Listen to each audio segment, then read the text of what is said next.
From Global's newsroom at 7 o'clock, the UK COVID alert level's been raised from 3 to 4 because of a rapid increase in Omicron cases. The 4 chief medical officers think rates of transmission are high and healthcare services are under pressure. A small number of people are now in hospital with the variant. Double vaccinated people in England will have to take daily lateral flow tests for 7 days if they come into contact with a COVID case from Tuesday.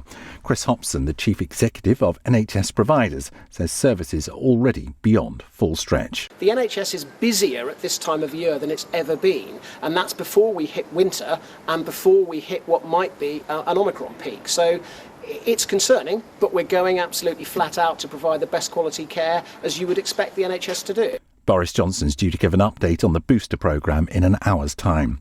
A new opinion poll suggests Labour has its biggest lead over the Conservatives since 2014.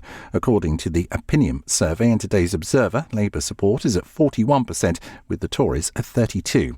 Ben Page is chief executive of market research group Ipsos.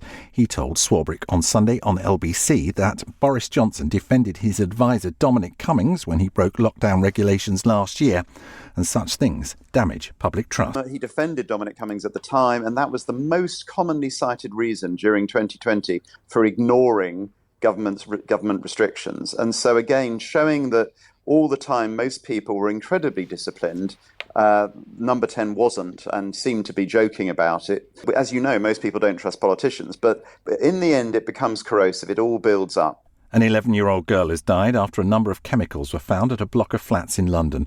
Police say the child was found unresponsive at a property on Sutton Street in Shadwell yesterday afternoon. Max Verstappen's controversial last-lap victory in Formula One's title-deciding Abu Dhabi Grand Prix has been challenged. Mercedes aren't happy after their driver, Lewis Hamilton, was overtaken by his rival after a late safety car was brought out.